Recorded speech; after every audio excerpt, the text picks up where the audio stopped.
जय हिंद दोस्तों, आपका स्वागत है एक बार फिर से अपने ही इस YouTube चैनल शिव ऑनलाइन में। मैं हूं सुबोध सिंह, एक नए टॉपिक के साथ आज उपस्थित। आज जो टॉपिक कवर करना है हमें वो है हमारा जल प्रपात और झीलें। कभी-कभी एग्जाम में जल प्रपात और झील से एक क्वेश्चन बन जाता है, जिसको आज हम रिवीजन करेंगे, पूरे डिटेल्स में जानेंगे। लेकिन आपको बताना चाहेंगे, जो पैरा मेडिकल का फॉर्म भरना चाह रहा है और बीएससी नर्सिंग करना चाह रहा है, उसकी आखिरी डेट है। समय रहते फॉर्म भर लीजिएगा, बाद में आपको पछताना ना पड़े, ठीक है। तो समय रहते फॉर्म भर लीजिएगा। इस विषय में जानकारी चाहिए तो कमेंट करके पूछ लीजिएगा, ठीक है। और ये जो वीडियो बनाते हैं हम नए छात्रों के लिए बहुत ही उपयोगी होता है, तो आपसे गुजारिश करेंगे अपने दोस्तों में शेयर कर दीजिए, ठीक है। अच्छा लग रहा है तो लाइक भी कर दीजिएगा, ठीक है। इससे हमारा उत्साह बढ़ता है, ठीक है। तो चलिए देखते हैं पुस्तक में इसके विषय में क्या बताया गया है। जलप्रपात शब्द से साधारणतः पानी के संकलित रूप से घिरने का बोध होता है। यानी कि जब जलप्रपात रहेगा तो वहां पे जल रहेगा ना जी, यानी वह क्षेत्र जहां ना आसपास में जल रहता है, ठीक है, जल का जमाव होता है, वो हो गया आपका जलप्रपात।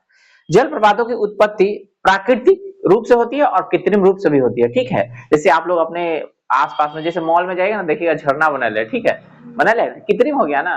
हाँ, अब प्राकृतिक रूप से होता है, जैसे पहाड़ पर से पानी गिर रहा है, झरना हो गया। हमारे बिहार में ना गर्म कुंड, ठंडा कुंड, ये सब है, ठीक है। लक्ष्मण कुंड, ये सब है। राजगीर जाइएगा ना तो वहां पे आप देखिएगा, ठीक है, तरह तरह के कुंड है, ठंडा है, सीता कुंड भी है, लक्ष्मण कुंड भी है, राम कुंड भी है, ठीक है। उसमें गर्म होता है, ठंडा होता है पानी, अपने आप में ये रूप रहता है, ठीक है। तो जलप्रपात कैसे हो सकते हैं? प्राकृतिक भी और कृत्रिम भी, यानी मानव द्वारा भी बनाया गया भी, ठीक है। प्राकृतिक झरना बहुत पर्वतीय क्षेत्र में होते हैं, जो नेचुरल होते हैं, ठीक है, क्योंकि वहां भूतल का ना उतार चढ़ाव अधिक होता है। भारत के अधिकांश जलप्रपात ना दक्षिण भारत में है। ये आपका भारत है, प्यारा भारत, और भारत के ना दक्षिण भारत में सबसे ज्यादा जलप्रपात है, ठीक है। नंबर ऑफ जलप्रपात की संख्या दक्षिण भारत में ज्यादा है, ठीक है। चलिए आगे देखते हैं। कहता वर्ल्ड वाटरफॉल डेटाबेस, यानी कि पूरे संसार में जो झरना है ना, मतलब झील है ना, उसका जहां पे डेटाबेस जमा होता है उसके अनुसार, यानी वर्ल्ड वाटरफॉल डेटाबेस के अनुसार चौड़ाई की दृष्टि से भारत का सबसे बड़ा जलप्रपात है जोग। जोग याद रहेगा ना, जोग, इसको ना गढ़सोप्पा कहते हैं, ठीक है। जोग या गढ़सोप्पा सारावती नदी पर है। कौन नदी पर? कर्नाटक में, याद रहेगा। जोग गढ़सप्पा इसको कहा जाता है, ठीक है। जोग ये कर्नाटक में है, ठीक है। कहाँ है? कर्नाटक में। कौन नदी पर? शरावती नदी पर। तो ये क्या हुआ? सबसे चौड़ी है, भारत की सबसे चौड़ी जलप्रपात कौन सा हो गया? जोग, इसी को कहेंगे गढ़सप्पा। यह कर्नाटक के शरावती नदी पर। ये क्वेश्चन कई बार एग्जाम में आया है और आपसे भी पूछेगा, ठीक है। कि जोग जलप्रपात कौन नदी पर रहता है? शरावती नदी पर। कौन राज्य में है? कर्नाटक में, याद रखिए, ठीक है। भारत में आयतन की दृष्टि से ना सबसे बड़ा जलप्रपात कावेरी नदी पर स्थित शिव समुद्रम है। आयतन समझते हैं, जिसकी जल धारण क्षमता ज्यादा होता है, ठीक है, तो शिव समुद्रम है। और शिव समुद्रम कावेरी नदी पर। कौन नदी पर? तो यहो पूछता है कि शिव समुद्रम जलप्रपात कौन नदी पर है। धरल्ले एग्जाम में ये सब क्वेश्चन ना पूछ चुका है। दरोगा का हो, कांस्टेबल का हो, बिहार पुलिस का हो, बीएसएससी का हो, जितना भी एग्जाम में बैठेगा ना, जहाँ जीके जैसे क्वेश्चन बनता है ना, ये क्वेश्चन सब आ चुका है, पीसीएस में भी पूछता है, ठीक है। तो इसलिए ध्यान से रखिए, ध्यान से पढ़िए, ठीक है। तो शिव समुद्रम जलप्रपात कावेरी नदी पर, शिव समुद्रम जलप्रपात कावेरी नदी पर। यह जलप्रपात कर्नाटक राज्य में स्थित है, हो गया। जोग या गढ़सप्पा कर्नाटक, तो शरावती, और शिव समुद्रम कावेरी, हो गए। आगे बढ़ते हैं। हुंडरू जलप्रपात झारखंड वाला है। हुंडरू झारखंड वाला है। हुंडरू जलप्रपात झारखंड में है। रांची से ना 45 किलोमीटर दूर है। ये नदी का नाम है स्वर्ण रेखा। क्या नाम है? स्वर्ण रेखा। इसको कहता है सुवर्ण रेखा, ठीक है। स्वर्ण रेखा कहता है, चाहे सुवर्ण रेखा कहता है, ओकरे नाम है। झारखंड में, कहा? जब बिहार से कट कर अलग हुआ झारखंड, वही झारखंड जो बिहार के पड़ोसी, ठीक है। इसका नाम हुंडरू। क्या नाम है? तो कई बार यह परीक्षा में पूछ चुका है कि हुंडरू जलप्रपात कौन सा नदी पर है? स्वर्ण रेखा नदी पर है। दो बार चार बार बोलिएगा तो यही याद हो जाएगा। परीक्षा में ऑप्शन आएगा, टिक लगा दीजिएगा, ठीक है। स्वर्ण रेखा नदी पर कौन है? हुंडरू। कहाँ है? झारखंड में। हाँ, रांची से 45 किलोमीटर दूर, ठीक है। अगर ऊंचाई की बात करें तो इसकी ऊंचाई ना 98 मीटर, और फीट में बात करें तो 321 फीट है। अब आपको पढ़ना है कपिल धारा जलप्रपात का बारे में, ठीक है। तो कपिल धारा जलप्रपात ना मध्य प्रदेश के अनूपपुर में नर्मदा नदी पर है। यानी कपिल धारा नर्मदा नदी पर है। कपिल धारा कौन राज्य में? मध्य प्रदेश में। कौन राज्य में? मध्य प्रदेश की राजधानी जानते हैं ना, भोपाल। हाँ, तो नर्मदा नदी पर कौन है? कपिल धारा। कौन है? कपिल धारा। ये सब तरीके क्वेश्चन हार्ड बन जाता है, क्योंकि ये सब कॉर्नर क्वेश्चन हो गया ना, ठीक है। जगह का नाम है अनूपपुर। उसके बाद आपको पढ़ना है चित्रकूट जलप्रपात। कि छत्तीसगढ़ में है। चित्रकूट जलप्रपात छत्तीसगढ़ में है, ठीक है। कहता है चित्रकूट जलप्रपात छत्तीसगढ़ राज्य के ना बस्तर जिले में जगदलपुर के पास इंद्रावती नदी पर है। कौन नदी पर? तो पूछेगा चित्रकूट जलप्रपात कौन नदी पर है, कौन राज्य में है, याद रहेगा ना। छत्तीसगढ़ राजधानी रायपुर, थोड़ा जोर से बोलिएगा, ठीक है। तो देखिए इंदिरा नदी पर हो गया चित्रकूट, ठीक है। इसकी ऊंचाई 90 मीटर है। ऐसे ना भारत का नियाग्रा कहता है, दरोगा में कई बार पूछ चुका है, ठीक है, एसएससी में पूछ चुका है कि भारत का नियाग्रा कौन है, चित्रकूट। भारत का नियाग्रा कौन है, चित्रकूट। यानी चित्रकूट जलप्रपात को भारत के नियाग्रा के नाम से ना संबोधित किया जाता है, जो ना इंद्रावती नदी पर अवस्थित है। हो गया, इंद्रावती नदी पर अवस्थित है, ठीक है। भारत का नियाग्रा कहा जाता है, जान जाइएगा ना, चित्रकूट। चित्रकूट कौन नदी पर, इंद्रावती नदी पर, ठीक है। कहता है दूध सागर जलप्रपात ना पश्चिमी घाट गोवा में है। दूध सागर गोवा में है, दूध सागर यह जलप्रपात है। दूध सागर जलप्रपात पश्चिमी घाट गोवा में स्थित है। गोवा को देखिएगा तो देखिए ये है गोवा, ये पश्चिमी घाट है, ठीक है। पूछेगा गोवा कौन दिशा में है, तो दक्षिण पश्चिम, नीचे वाला दक्षिण आई पश्चिम, ठीक है। तो यहाँ पे कौन कौन जलप्रपात, दूध सागर। वो कहे ना दुधवा नदी, कहे ना, उत्तर प्रदेश वाला है, लेकिन ये दूध सागर है। ये तनिक तनिक अंतर को ना समझना, परीक्षा में फंसा देता है, ठीक है। दूध सागर जलप्रपात पश्चिमी घाट गोवा में स्थित है। यह गोवा और कर्नाटक के सीमा के ना निकट मांडवी नदी पर है। यानी जो दूध सागर है ना, ये कर्नाटक है ना, तो इसमें ना मांडवी नदी गोवा में बहती है, ठीक है।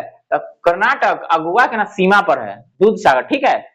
तो पूछेगा दूध सागर जलप्रपात कौन नदी पर है, तो मांडवी, याद रहेगा ना, मांडवी, ठीक है। अब आपको पढ़ना धुआंधार जलप्रपात नर्मदा नदी पर। धुआंधार, नर्मदा के धुआं निकलता है, ठीक है। तो धुआंधार जलप्रपात मध्य प्रदेश के ना जबलपुर में है। कहा, जबलपुर में है, और नर्मदा नदी पर है। कौन नदी पर, ये क्वेश्चन बार बार पूछा है, धुआंधार जलप्रपात कौन नदी पर, रेलवे में पूछ देता है, धुआंधार जलप्रपात कौन नदी पर, नर्मदा नदी पर। कहाँ है, जबलपुर, कहाँ है, मध्य प्रदेश का वो शहर है जबलपुर, वहां पे, ठीक है। अब पढ़ते हैं पूर्वोत्तर भारत में नोहा कालाई नोह कालकई जलप्रपात के नाम है।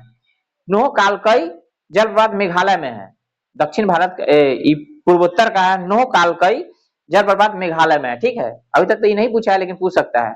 कहता विश्व जलप्रपात डेटाबेस के अनुसार कर्नाटक राज्य में स्थित कुच्चिकल, देखो कुच्चिकल को भारत का ना सबसे ऊंचा जलप्रपात माना जाता है किताब के अनुसार, पिछला डाटा के अनुसार। लेकिन ना भारत का ना सबसे ऊंचा जलप्रपात ना दूसरा है, ये नहीं है, लेकिन किताब में पहले छपा हुआ है ना, इसलिए सब जगह आप पढ़ते कुच्चिकल कुच्चिकल कुच्चिकल, आंसर भी दे रहा है कुच्चिकल, ठीक है।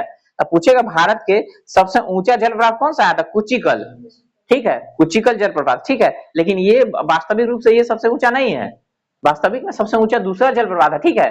लेकिन किताब में छपा है वह चलते आ रहा है, ठीक है, समझ गए। तो इसलिए ध्यान रखिएगा, परीक्षा में पूछेगा कि भारत के सबसे ऊंचा जलप्रपात कौन है, और ऑप्शन में कुंचिकल दे रहे तो वो मारिएगा, तो दूसरा जो मेन आंसर है उसके बारे में बताएंगे, वो रहेगा तो वो मारिएगा, ठीक है, ठीक है। तो विश्व जलप्रपात डेटाबेस के अनुसार कर्नाटक राज्य में स्थित कुंचिकल की ऊंचाई 600 फीट है, ठीक है, बताई गई है। इस माप के आधार पर ना यह भारत का सबसे ऊंचा जलप्रपात नहीं है, समझ गए।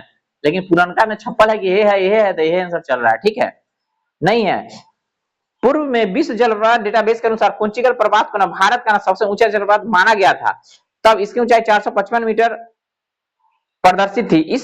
इसी प्रकार विश्व जलप्रपात डेटाबेस के नए माप में इसको ना इस जलप्रपात को ना हटा दिया गया है। अब दूसरा है बरही पानी जलप्रपात, उड़ीसा में है। कौन है, बरही पानी जलप्रपात, ये है अभी भारत का सबसे ऊंचा, ठीक है। बरही पानी जलप्रपात उड़ीसा में है। क्या नाम है, बरही पानी जलप्रपात उड़ीसा में है, की संशोधन ऊंचाई 217 मीटर है। जबकि ना नोहकलाई जलप्रपात 335 मीटर से बढ़कर 340 मीटर हो गया। अतः विश्व जलप्रपात डेटाबेस की स्थिति के अनुसार विश्व का सबसे ऊंचा जलप्रपात नोहकालाई मेघालय वाला है। देखो अगर पूछेगा कि सबसे ऊंचा भारत का कौन सा है, तो वह नोहकालिकई मेघालय वाला, नोहकालिकई मेघालय, ये है सबसे ऊंचा, समझ गए, कुचिकल नहीं। लेकिन किताब में कुचिकल दे रहता है तो सब बच्चा कुचिकल मारता है, वह आंसर देता है। लेकिन आपको नोहकालिकई दे देगा तो ये मारिएगा, ठीक है, नोहकालिकई, ठीक है। अगर फंसाना चाहेगा तो दे देगा क्वेश्चन, कुचिकल मार कर सब लेकर निकल जाएगा, ठीक है। लेकिन ऑप्शन में लिख दिया कि नोहकालिकई, ठीक है, ये मेघालय वाला, तो ये है ना भारत का सबसे ऊंचा, ठीक है। अनेक आधिकारिक स्रोतों में अभी भी ना भारत की ना सर्वाधिक ऊंचा जलप्रपात ना कुंचिकल को प्रदर्शित किया गया, क्योंकि किताब छपा गया तो छपा गया, अब नया का छपाएगा सब पढ़ेगा तब ना कुंचिकल को मारेगा। इसीलिए कहते हैं कि परीक्षा में अगर पूछेगा भारत की सबसे ऊंची जलप्रपात कौन है, ऑप्शन में कुंचिकल है तो उसको मारिए, नहीं तो ऑप्शन में अगर आपको नोहाई काली कई है तो इसको मारिए, ठीक है, समझ गए। कहता है कुछ बातें नोट्स में, कहता है महाराष्ट्र राज्य के सतारा जिले के आधिकारिक वेबसाइट पर के अनुसार भामबली बजराई जलप्रपात भारत का ना सबसे ऊंचा जलप्रपात है, मतलब कि महाराष्ट्र का ना एक अपना साइट है, ठीक है, तो उसमें ना वो लिखले है भामबली बजराई जलप्रपात को नहीं, भारत का ऊंचा जलप्रपात है, ठीक है, वो मतलब अपना राज्य का साइट है उस पर लिख लिया है, ठीक है। कहता जिसकी ऊंचाई 1840 फीट मापी गई है, ठीक है, यह ना उर्मोदी नदी पर स्थित है। कहता है हालांकि विश्व जलप्रपात डेटाबेस में इसका जलप्रपात का ना उल्लेख नहीं है, माने कि महाराष्ट्र वाला का ना उल्लेख नहीं है, महाराष्ट्र अपना राज्य के है ना, इसलिए वो अपना साइट पर छाप लिया, ठीक है। अब आपको पढ़ना है वेवनाथ झील के बारे में, ठीक है, ये केरल में है। वेवनाथ झील कहाँ है? केरल में। तो कहता है वेवनाथ केरल की ना सबसे बड़ी लैगून है, माने केरल राज्य के सबसे बड़ा लैगून है वेवनाथ। यह ना 83.72 किलोमीटर लंबी तथा 14.48 किलोमीटर चौड़ी है। केरल के कोट्टायम जिला का नाम है, कोट्टायम अलपुझा एर्नाकुलम जिले में बहती है। वेवनाथ लैगून घिरा हुआ है, मतलब इतना सारे जिले में ऊपर बहता है, ठीक है। उसके बाद पढ़ना है आपको चिल्का झील के बारे में, उड़ीसा में है चिल्का झील, इसको चिल्का लैगून कहते हैं। क्या कहते हैं? चिल्का लैगून। आपको पता है कि खारे पानी का झील है, माने नमक वाला, ठीक है, उड़ीसा में। तो चिल्का लैगून ना भारत का उड़ीसा राज्य में महानदी के मुहाने पर है। क्या? महानदी के मुहाने के निकट स्थित है, खारे पानी की लैगून है। पूर्वी तट पर स्थित भारत की ना सबसे बड़ी लैगून झील है चिल्का झील, पूर्वी तट पर। ये पूर्व वाला है ना, तो ये आपका उड़ीसा है ना, यहाँ पे उड़ीसा, तो यही पे ना पास में चिल्का झील है, ठीक है, चिल्का झील, समझ गए। तो पूर्वी तट पे स्थित सबसे बड़ी जल यही है। आप पूछेगा भारत की सबसे बड़ी नमकीन पानी की जल कौन सा है, यही है चिल्का झील, खारे पानी की, नमकीन पानी की, ठीक है, चिल्का झील। चिल्का झील के बारे में याद रखिएगा, समझ गए, कि पूर्वी तट पर है, ठीक। अब पूर्वी तट पर ही ना भारत की सबसे बड़ी झील यही है। कहता है यह भारत की सबसे बड़ी खारे पानी की झील है, हो गया। पूछेगा भारत की सबसे बड़ी खारे पानी की झील, हाँ। कहता है किसी बड़े जल निकाय का उथला भाग जो किसी संकीर्ण स्थलीय पेटी अथवा अवरोध द्वारा अंशतः अथवा पूर्णतः पृथक हो जाता है तो लैगून कहलाता है। स्थलीय भाग में स्थित विस्तृत गर्त जिसमें ना जल भराव रहता है झील कहलाता है।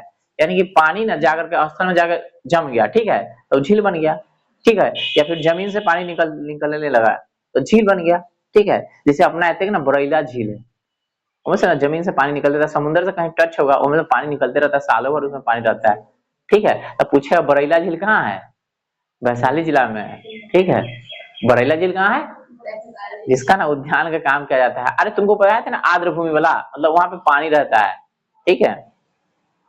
उड़ीसा तट भौगोलिक दृष्टि से ना उत्तरी सरकार तट का ना भाग है। तो पूछेगा कि उत्तरी सरकार तट कहाँ है, तो ये उड़ीसा से प्रारंभ होता है, यहाँ से यहाँ तक के तट को ना उत्तरी सरकार तट कहते हैं। तट के बारे में पढ़ाए थे ना, पूर्वोत्तर का तट, पश्चिमी का तट, उसी में कई क्वेश्चन आया, ठीक है। उड़ीसा मतलब उत्तरी सरकार तट उड़ीसा के नजदीक है, ठीक है। कहता चिल्का झील की अधिकतम ऊंचाई लगभग 65 किलोमीटर तथा चौड़ाई 15 से 18 किलोमीटर है। अब पढ़ना आपको बुलर झील के बारे में, जम्मू कश्मीर में आप चलेंगे, ठीक है। तो बुलर झील जम्मू कश्मीर में है। आपका ये जम्मू कश्मीर है, ठीक है। यहाँ पे बुलर झील, ठीक है। डल झील भी यही है, डल झील पढ़ा थे ना, तो बुलर झील जम्मू कश्मीर है, बुलर झील जम्मू कश्मीर में स्थित है। सबसे बड़ी ना मीठे पानी का झील है। पूछेगा भारत के सबसे बड़े मीठे पानी का झील कौन सा है? बुलर झील, परीक्षा में कई बार पूछा है, ठीक है। भारत की सबसे बड़ी मीठे पानी का झील, अब भारत की सबसे बड़ी खारे पानी का झील चिल्का, ठीक है, याद रखिए चिल्का झील। कहता है बुलर झील झेलम नदी पर निर्मित गोखुर झील है। अब गोखुर झील किसको कहते हैं? इसको अंग्रेजी में कहते हैं ऑक्सबो झील, ठीक है, जो इस तरह से ना गोल गोल घूमते हुए बहते हुए आएगा, ठीक है, इस तरह से बहते हुए रहेगा, ठीक है। इसी तरह से गोखुर झील का निर्माण होता है, इन्हें बढ़ेगा फिर इधर घूम जाएगा फिर इधर घूम जाएगा, इसी से बहते रहेगा, ठीक है। इसको कहते हैं गोखुर झील, ठीक है, ऑक्सबो लैब, ठीक है, ऑक्सबो लेक। अब पढ़ना है डल झील के बारे में, ये भी जम्मू कश्मीर में है। डल झील कहाँ है? डल झील श्रीनगर श्रीनगर में मतलब जम्मू कश्मीर में है, ये भी मीठे पानी का झील है। तो भारत की सबसे बड़ी मीठे पानी का झील बुलर झील। हाँ, डल झील भी मीठे पानी का ही है, मीठे पानी का ही झील है। तथा पेरियार झील, अब पेरियार के बारे में पढ़ेंगे, ठीक है। पेरियार झील ना 55 किलोमीटर क्षेत्र की एक ना कृत्रिम झील है। कृत्रिम मतलब मानव ने इसको बनाया है, ठीक है, पेरियार झील को, ठीक है। अतः यह लैगून झील नहीं है। पेरियार झील पेरियार नदी पर है, पेरियार झील पेरियार नदी पर है, ठीक है। पेरियार नदी से ही जल लेती है, ठीक है। अपन आपको पुलिकट झील के बारे में, तमिलनाडु में पुलिकट झील कहाँ है?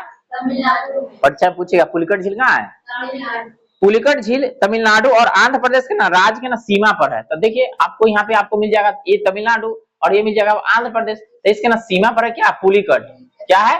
पुलिकट। यही नजदीक, इसी के नजदीक है, ठीक है। यहीं पे ना इसके नजदीक श्रीहरिकोटा है, पता है ना, आंध्र प्रदेश में पड़ता है वो। तो पुलिकट झील भी इसी के नजदीक है, ठीक है। तो पूछेगा पुलिकट झील कहाँ है? तो आंध्र प्रदेश तमिलनाडु के सीमा पर, लेकिन ज्यादातर ना तमिलनाडु में पड़ता है, ठीक है। समझ गए? तो पुलिकट झील के बारे में समझे, पेरियार के बारे में पढ़ा दिए, पुलिकट के बारे में पढ़ा दिए। तो ये दोनों के सीमा पर वो बोल दिए।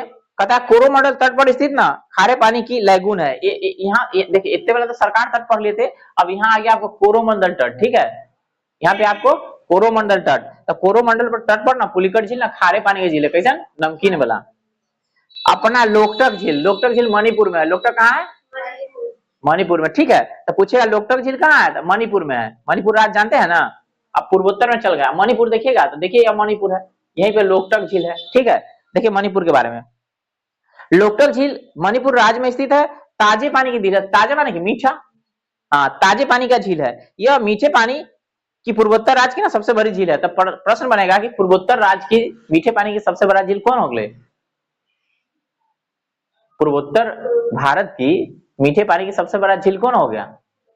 लोकटक। क्वेश्चन घुमा के पूछ देगा कि पूर्वोत्तर भारत में बताइए, लोकटक। समझ गए? लोकटक कौन राज्य में? मणिपुर। ठीक से पढ़िए, मणिपुर में, ठीक है। यह मीठे पानी के पूर्वोत्तर राज्य की ना सबसे बड़ी झील है। इसी झील में ना केबुल लामजाओ तैरता हुआ पार्क है, ठीक है। आप पूछेगा केबुल लामजाओ कहाँ है? मणिपुर में। हाँ कहाँ है? यह पार्क में है, लोकटके में है। तो इसी झील में केबुल लामजाओ नामक ना राष्ट्रीय पार्क है। अब आपको पढ़ना है सांभर झील के बारे में। सांभर झील ना जयपुर में है। जयपुर समझो छो, राजस्थान की राजधानी जयपुर, पिंक सिटी भी बोलते हैं इसको, क्या कहते हैं? हाँ, तो सांभर झील जयपुर शहर से लगभग 70 किलोमीटर दूर स्थित पश्चिम की ओर स्थित है। सांभर झील भारत की ना सबसे बड़ी खारे पानी के अंतरदेशीय झील है। अंतरदेशीय मतलब अंदर अंदर में, ठीक है, अंतरदेशीय मतलब देश के अंदर में, ठीक है। तो पूछेगा सांभर झील कैसा ना, तो वो खारे पानी का है। खारे पानी मानी की नमकीन। श्रीहरिकोटा द्वीप ना पुलिकट द्वीप को ना बंगाल की खाड़ी से अलग करता है। यानी यहाँ पे ना एगो श्रीहरिकोटा द्वीप है, ठीक है। यहाँ पे श्रीहरिकोटा द्वीप है, ठीक है। अब पुलिकट जो झील है ना, पुलिकट द्वीप, इसको ना अलग करता है। श्रीहरिकोटा द्वीप पुलिकट झील को ना बंगाल की खाड़ी से अलग करता है। इधर वाला बंगाल की खाड़ी है, आपको पता है। अब आपको ना कोलेरू झील के बारे में पढ़ना है। ये आंध्र प्रदेश में है। कोलेरू झील कहाँ है? कोलेरू झील आंध्र प्रदेश में स्थित मीठे पानी की झील है। कैसा ना है? मीठे पानी की झील है। उसका पुष्कर झील राजस्थान में है। पुष्कर मेला भी लगता है, राजस्थान के अजमेर में है, ठीक है, पुष्कर, ठीक है। तो पुष्कर झील राजस्थान के ना अजमेर जिले में स्थित है। यह कृत्रिम झील है। कृत्रिम झील मतलब मानव ने बनाया, ठीक है। इसी झील का ना निर्माण 12वीं सदी में हुआ था, जब लूनी नदी के ना दक्षिण शीर्ष पर ना एक बांध बनाया गया था। अब आपको पढ़ना रूपकुंड झील, इसको ना रहस्यमय झील कहते हैं। तो परीक्षा में पूछेगा रहस्यमय झील के नाम से कौन जानता है? रूपकुंड। जेकर रूपे बदल जाए तो रहस्य होता है ना, ओकर जेकर रूपे बदल जाएगा उसको रहस्य होगा ना। तो यह है रहस्यमय झील। तो पूछेगा आपको रहस्यमय झील के नाम से कौन जाना जाता है? तो रूपकुंड। परीक्षा क्वेश्चन याद रखेगा, रहस्यमय झील कौन सा है? रूपकुंड। जिसका रूप बदल जाता है तो वो रहस्य होगा उसका, ठीक है। तो रूपकुंड झील को ना रहस्यमय झील की संज्ञा दी जाती है। यह झील ना भारत के उत्तराखंड में है। अब उत्तराखंड देखिएगा तो ये है आपका उत्तराखंड, उत्तर प्रदेश से अलग हुआ है उत्तराखंड। तो पूछेगा रूपकुंड झील कहाँ है? याद रहेगा ना, उत्तराखंड में, ठीक है। कहता यह हिम झील है। हिम मतलब बर्फ, अब बर्फ से ना पिघल पिघल के बनती है रूपकुंड, ठीक है। यह झील यहाँ पर ना मिलने वाले नर कंकालों के कारण चर्चा के विषय में बना रहा था। यानी इसमें ना कंकाल मिला था आदमी के, मानव के, नर कंकाल उस झील के अंदर, ठीक है। इसलिए बहुत इस चर्चा में था रूपकुंड झील, ठीक है। अब आपको पढ़ना फुल्लर झील। गोमती नदी की उत्पत्ति यही से होती है, फुल्लर झील से। गोमती बताया ना, गोमती नदी लखनऊ गोमती के नजदीक। तो गोमती का उद्गम होता है फुल्लर झील से। गोमती का उद्गम फुल्लर झील से होता है। यह ना पीलीभीत जिले में है। पीलीभीत उत्तर प्रदेश में है। पीलीभीत में ना बांसुरी के लिए जीआई टैग मिला है, ठीक है। तो पीलीभीत जिले के ना टांडा के पास स्थित है। अब आपको पढ़ना है अष्टमुदी झील। अष्टमुदी झील केरल में है। अष्टमुदी झील केरल में है। केरल राज्य के ना कोल्लम जिले में है अष्टमुदी, याद रखना। इसे लैगून या कयाल भी कहते हैं। क्या कहते हैं? कयाल। अष्टमुदी का अर्थ होता है 8 शाखा। क्या होता है? यानी उसमें 8 शाखा है, ठीक है। राम सागर समझौते के तहत यह रामसर भूमि स्थल पता है ना, जो फरवरी में हम लोग मनाते हैं। तो रामसर समझौते के तहत यह अंतरराष्ट्रीय महत्व की आर्द्र भूमि के रूप में दर्ज है, यही वाला अभी जो प्राय अष्टमुदी से। असम राज्य में स्थित झीलों में चंदुबी, असम में एगो झील है जिसका नाम है चंदुबी, चपनाला, ये सब असम के है। चंदुबी झील, चपनाला झील, हाफलंग झील, ये सब असम में है, ठीक है। हाफलंग ना एगो जगह भी है असम में, ठीक है।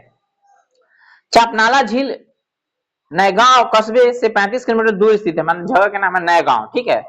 अब आपको पढ़ना है चेंबर बलक्कम झील तमिलनाडु के चेन्नई के दक्षिणी में स्थित है, ठीक है। तो ये कुछ झील है जिसका ना प्रश्न एग्जाम में आपको बनता है, ध्यान से पढ़ना, ठीक है। लेकिन एक दो झील और है उसके बारे में आपको बता देते हैं, ठीक है। इसी झील से ना अडयार नदी का ना उद्गम होता है। अब चेन्नई महानगर की जलापूर्ति ना इसी से होता है। अब हैदराबाद शहर ना हैदराबाद शहर हुसैन सागर और उस्मान सागर 2 झील पर है। तो पूछेगा कि हैदराबाद और हुसैन सागर इस ना कृत्रिम झील है, कैसा है? तो हैदराबाद कौन? हुसैन सागर झील पर, हैदराबाद हुसैन सागर झील पर।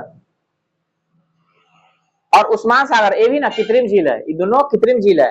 हिमाचल प्रदेश ना रेणुका झील है। रेणुका झील कहाँ है? हाँ, हिमाचल प्रदेश का ना सिरमौर जिला में है। और नाको झील किन्नौर जिला में है। नाको झील कहाँ है? किन्नौर जिला में। तो ये कुछ झील है जिसको आपको याद करना, जहां से प्रश्न ना बन जाता है, ठीक है। चलते चलते आपको पूछना चाहेंगे कि बताइए हुंडरू जलप्रपात का संबंध किस राज्य से है और हुंडरू जलप्रपात किस नदी पर है? कृपया कमेंट करके बताइए। अगर इसका आंसर आपको नहीं मिल रहा है तो वीडियो को एक बार और रिवीजन करके देखिए, यहाँ से आपका क्लियर हो जाएगा। और जलप्रपात से जो भी प्रश्न आपको बनेंगे ना, यहाँ से रिवीजन हो जाएंगे। कोई भी कंफ्यूजन हो कमेंट करके पूछ सकते हैं। वीडियो अच्छा लग रहा है तो लाइक कर दीजिए। मिलते हैं अगले वीडियो में, तब तक के लिए जय हिंद।